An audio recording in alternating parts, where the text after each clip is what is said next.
Notre voyage digital 2049 se poursuit hein, dans les 25 ans à venir dans le digital. Et pour peut-être essayer d'imaginer hein, ce que ces 25 ans nous annoncent, eh bien, nous avons le plaisir d'accueillir Mariode Aufort. Bonjour Mariode.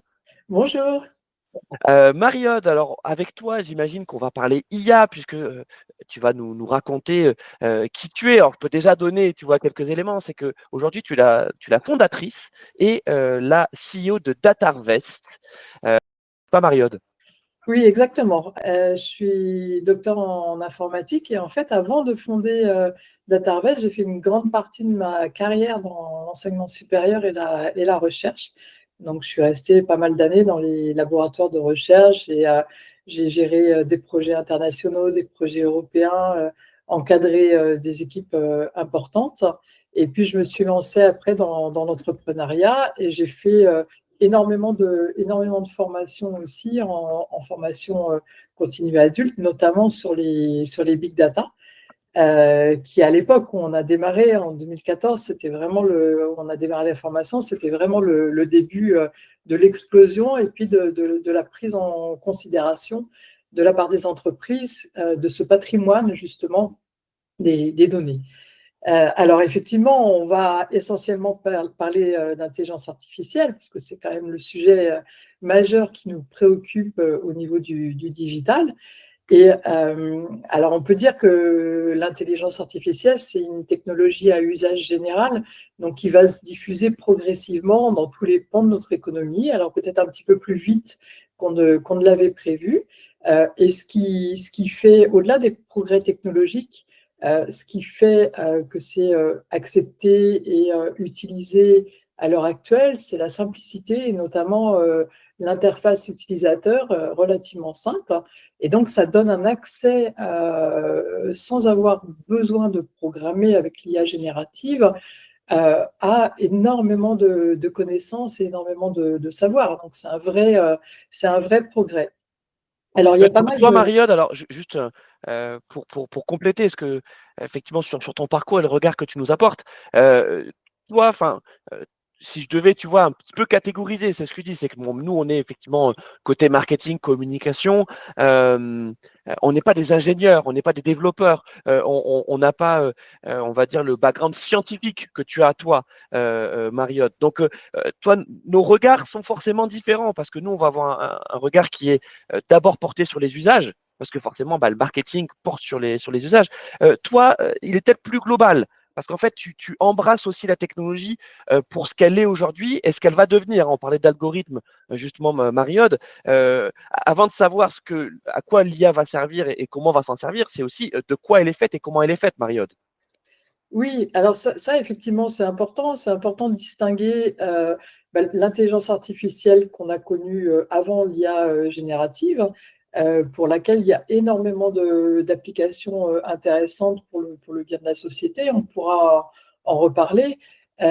L'IA générative qui est plus à diffusion un petit peu grand public. En fait, si on devait avoir une vision globale, même au-delà de la technologie, parce que la technologie, elle est là, elle n'est pas problématique. Enfin, quelque part, ça évolue très vite. Mais techniquement, on sait faire beaucoup de choses. Il y a énormément de recherche qui est faite sur le domaine. Peut-être pas assez, parce que ce qu'on peut dire aussi, c'est que depuis la partie IA générative, tout est dominé par les entreprises privées Mm. et notamment les entreprises de la tech américaine. Et donc, on voit que, par exemple, sur les puces qui servent à entraîner les modèles, les fameuses GPU, on a un rapport d'un certain nombre de zéros de différence entre celles que possède OpenAI pour ChatGPT et celles que possède l'université de Harvard.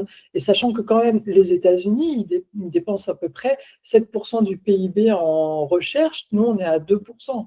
C'est-à-dire que tout ce qui est proposé vient d'entreprises privées avec des coûts dans le futur qu'on ne maîtrise pas forcément. On le voit avec l'abonnement à 200 $ par mois maintenant sur les fonctionnalités les plus avancées pour OpenAI. Et donc, un modèle qui est proposé uniquement par ces entreprises privées. Alors, ça pose plusieurs problèmes. Enfin, globalement, au-delà de la technologie, on a des enjeux en termes politiques et géopolitiques, on a des enjeux en termes de responsabilité et on a des enjeux sociétaux. Et donc, si on prend le premier, les enjeux politiques, géopolitiques, il faut savoir, par exemple, que ces fameuses puces sont fabriquées, la production mondiale à 50% est à Taïwan, et pour les puces les plus avancées, à 90% à Taïwan. Donc on voit bien les enjeux géopolitiques qu'il peut y avoir entre les États-Unis et la Chine à ce niveau-là. On a Alors, des... Maria, justement, enfin, pour essayer de bien comprendre ce que tu nous expliques, c'est qu'au-delà, effectivement, de cette rupture technologique apportée par l'IA, il y a peut-être aussi quelque chose qui est inédit dans notre histoire récente, qui est celle que, en fait, les experts et les expertes, en tout cas les locomotives, sont aujourd'hui dans le secteur privé, comme tu nous l'expliquais, et au sein de multinationales et de grands groupes qui ont la puissance d'État. Alors, je suis pas en train de faire du Dark Mirror, hein, on n'est pas en train de faire de la Dark SF, mais c'est vrai qu'en fait, les leviers, ils sont principalement et majoritairement dans le secteur privé. Et c'est là où on peut justement se questionner, tu nous parlais de géopolitique, Mariode, sur la réelle finalité, les ambitions de ces groupes qui ne sont pas ceux des États. C'est exactement ça. C'est quel modèle de société on veut? Est-ce qu'on veut le modèle de société qui est promu par ces grandes entreprises de la tech américaine? Comment on fait, nous, pour préserver notre souveraineté, notre modèle de société, le fameux soft power, comment on fait pour diffuser un peu notre modèle et le prendre en compte? Et ça, c'est important. C'est-à-dire que enfin, même les États ont moins de pouvoir. Enfin, on voit que la démocratie peut être mise à mal avec ces technologies. On l'a vu avec l'élection, notamment en Roumanie. Donc, c'est vraiment prendre ce problème à bras-le-corps au niveau politique, hein, pour pouvoir construire notre modèle de société et ce qu'on veut pour le futur. Et donc, ça, c'est valable, mais même dans les 5 ans à venir. C'est au-delà de, enfin, bien plus tôt que les 25 ans supplémentaires. Et derrière, quelle est la place de la France et de l'Europe? On peut dire, en fait, le dernier rapport du Sénat sur le sujet pose des choses intéressantes en disant que l'Europe peut être vue comme une zone de confiance par rapport à l'IA, puisqu'on a quand même une réglementation assez forte. On a des principes de protection des droits individuels, du respect de la vie privée, qui sont vraiment une spécificité européenne. Du coup, on peut travailler sur cette notion de confiance, sur l'explicabilité, sur la transparence. Et derrière, c'est un gage par rapport aux entreprises, justement, d'avoir cette IA de confiance développée en Europe. Donc, il y a une place à prendre à ce niveau-là pour l'Europe. Donc, vraiment des enjeux politiques, géopolitiques extrêmement importants. Et puis, il y a des enjeux... Que tu connais bien, Mariode, puisque si je me trompe pas, tu fais partie des experts indépendants, mobilisés par la Commission européenne, hein, depuis plus Oui, de 13 ans, hein. oui, c'est ça, c'est ça. Et en fait, une autre spécificité de l'Europe, c'est les modèles ouverts, l'open source, hein, et c'est la disponibilité des données avec les data space qui ont été créés pour que les entreprises puissent accéder aux données. Et donc ça, on a vraiment été précurseurs dans ce domaine-là. Ça a complètement refondé la partie IT dans les entreprises, parce que même Microsoft fait de l'open source. Donc, c'est un vrai mouvement. Alors, il y a un côté altruiste avec Wikipédia, par exemple, mais pas toujours. Et il y a un côté collaboratif qui est extrêmement intéressant parce qu'on peut partager, on peut développer, on peut valider de manière collective. Donc, c'est relativement intéressant en faisant effectivement attention aux risques qu'il peut y avoir de vulnérabilité avec l'open source. Et donc, sur les 25 ans à venir, parce que je sais que tu aimes bien justement la prospective, imaginons qu'on soit en 2049. Euh, Comment notre quotidien pourrait être structuré? Alors, c'est un futur souhaitable, hein, bien sûr, Marie-Aude. Alors, notre quotidien, il est déjà structuré par l'IA de plus en plus. Donc pour moi, c'est vraiment une banalisation de la technologie au quotidien. On voit pas forcément les différences petit à petit, mais elles arrivent quand on envoie par exemple un SMS à quelqu'un qui n'est pas indiqué dans nos contacts, mais on a reçu un email avec ce numéro de téléphone, bah, le nom de la personne s'affiche. Ça n'existait pas il y a quelques années déjà. Donc, on voit qu'il y a un progrès, en fait, une progression dans ce qu'on manipule au quotidien. Donc, l'IA fait déjà partie de nos vies, mais elle en fera encore plus partie. Et il me semble qu'il y a deux secteurs qui sont importants. C'est le secteur de la santé. Donc, il y a une vraie révolution à attendre dans le secteur de la santé qui a commencé déjà il y a quelques années. Ça fait quelques années qu'il y avait déjà des travaux, par exemple, sur les radiologies au niveau des cancers de la peau ou des cancers du sein, avec des expérimentations pour comparer ce que faisait l'IA avec ce qu'étaient capables de détecter des médecins. Donc, il y a eu pas mal d'études qui ont été faites il y a quelques années, et maintenant on passe à ce que fait l'IA toute seule, ce que fait le médecin toute seule, et ce que font les deux en collaboration. Et c'est cette idée en fait de collaboration entre l'homme et la machine qui apporte une valeur ajoutée assez conséquente. Et donc, il y a des études récentes qui montrent qu'il y avait 20% de détection de tumeurs cancéreuses en plus avec cette collaboration machine-médecin. Voilà, ça permet, l'IA générative permet de générer automatiquement des comptes rendus. Donc, le médecin est déchargé aussi de cette partie-là. Donc, il y a des vraies révolutions à attendre en termes de médecine, des vrais progrès. Et il y a un autre secteur quand même qui concerne bien les CVL, qui est le secteur de l'éducation, et qui doit aussi se réformer en profondeur, parce qu'il y a eu beaucoup de tâtonnements sur l'utilisation de ChatGPT. Qu'est-ce qu'on fait? Est-ce qu'on interdit? Est-ce qu'on autorise? Interdire, c'est stupide, parce que ça va vraiment faire partie de notre existence et qu'il y aura toujours des moyens de contournement.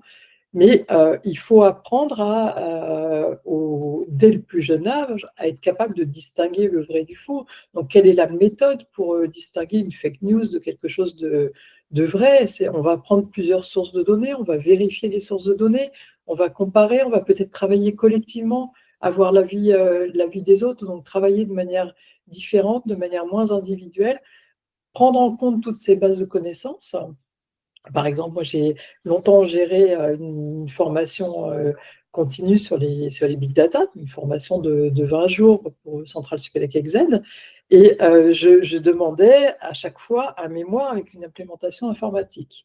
Et je leur ai toujours dit, parce que je savais que c'était difficile, certains ne connaissaient pas le langage de programmation Python qu'il fallait utiliser. Enfin, c'était en l'espace de 6 mois de temps, c'était quand même un petit peu difficile. Moi, je leur ai toujours dit, ça ne me gêne pas du tout que vous fassiez du copier-coller de code.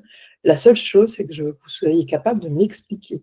Si je vous prends un morceau de code à un moment donné, vous êtes capable de m'expliquer ce que ça fait et à quel résultat ça aboutit. Donc, c'est l'aspect comprendre, raisonner qui est important. Et on a les mêmes enjeux en entreprise sur la notion de responsabilité et de manager responsable. C'est quoi la mise en responsabilité dans une entreprise? C'est être capable de raisonner aussi et de se dire, bah, voilà, l'IA me propose une solution, je raisonne moi derrière sur quelles sont les conséquences de la décision que je vais prendre, des conséquences en termes éthiques, des conséquences en termes d'organisation du travail, les conséquences en termes d'environnement, parce que là aussi, on a quelque chose d'important, c'est l'impact environnemental de ces technologies-là. Est-ce que justement la limite en 2049 ne va pas venir de la limite en termes de consommation de ressources énergétiques et en termes de consommation en eau? Il va falloir trouver des solutions à ce niveau-là.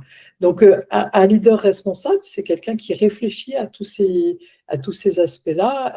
Et il faudra, Mariode, il faudra les trouver avant 2049, ces solutions, hein. Ah bah oui, Mmh. oui, ça c'est Faudra pas attendre 2049, les amis. clair et net. Bah, il y a, par exemple, sur la consommation en eau, sur les méthodes de refroidissement dans les data centers, il y a des choses qui se font depuis longtemps. Donc oui, il y a de toute façon cette prise de conscience, et puis on va vers des modèles de plus en plus petits, donc on va vers la frugalité, on va être obligé d'aller vers la frugalité. Et ça, c'est plutôt une bonne chose. Et puis, il y a l'impact aussi, il y a l'impact sur le travail. Comment, voilà, un leader responsable, il faut qu'il gère aussi quelle est la transformation du travail, comment apporter de la confiance et amener collectivement tout le monde à réfléchir à eh ben, ce cas d'usage. Est-ce que je peux le faire autrement qu'en utilisant de l'IA? Est-ce que je suis vraiment obligé d'utiliser de l'IA? Quelle méthode, quelle est la meilleure méthode à utiliser, qui sera la plus frugale, qui engendrera enfin, pas de problème éthique. Et puis, alors, il y a le fait aussi d'intégrer plus de femmes dans la tech, hein. C'est quand même c'est un problème majeur. C'est le même problème que de laisser la main à toutes les entreprises américaines. C'est encore une fois, c'est des notions de biais. Est-ce qu'on a envie d'intégrer tous les biais de genre, de race, culturelle, etc., dans nos modèles? Et c'est pareil, le fait d'intégrer plus de femmes permettra aussi de limiter un certain nombre de biais, notamment les biais de genre. Voilà, donc c'est extrêmement important. Alors peut-être on peut raconter des jolies histoires de succès, de pionnières dans l'IA, au moins sur la partie technique, ou de femmes entrepreneuses ou chercheuses à succès pour essayer d'attirer un peu, mais il faut faire des actions en ce sens. Marie-Aude, merci d'avoir passé ce moment avec nous, Ben, c'était un plaisir. hein, d'être monté à bord de ce vaisseau digital 49. Et puis, ce qu'on peut se souhaiter, c'est de se retrouver en 2025, hein, au sein Oui, du MBMCI. Et puis, alors, tu as plein d'activités, hein. Pour ceux qui ne connaissent pas encore Marie-Aude, elle gagne vraiment à être connue. Tu es notamment donc, conseillère scientifique de l'association du Hub France IA, hein, qui essaie de rassembler l'écosystème français, start-up, grands groupes, ETI, autour de l'IA, parce que ça passera aussi par la mise en réseau, hein, par le rassemblement, Marie-Aude. je suis aussi membre du think tank La Villa Numéris. Oui, bien sûr. Et j'ai écrit un rapport pour plaidoyer pour une IA à impact positif, dans lequel j'ai interrogé plein de personnes, enfin, des professeurs, des chercheurs, des organisations syndicales, philosophes, des responsables d'innovation dans les grands groupes, des CIO de start-up, vraiment un panel extrêmement large. Voilà, le rapport est disponible, téléchargeable. Et Oui, donc, on a voulu avoir une vision résolument positive de l'IA, que ce soit au niveau impact sur les entreprises, la société ou les gouvernements. passons du vœu pieux, de la prise de conscience, à l'action. Et pour construire 2049, les 25 ans dans le digital, c'est maintenant, c'est aujourd'hui, Marie-Aude. Exactement, exactement. Il faut commencer dès aujourd'hui. Et même si l'impact économique, pour l'instant, au niveau des entreprises, n'est pas énorme, l'impact le sera à terme. Donc, il faut vraiment y aller. Enfin, on martèle toujours le même discours. Il faut vraiment y aller et que toutes les entreprises vraiment prennent en main ces technologies-là. Il faut se former. Voilà, former tout le monde, laisser personne de côté, c'est extrêmement important. Merci beaucoup, Marie-Aude. Merci.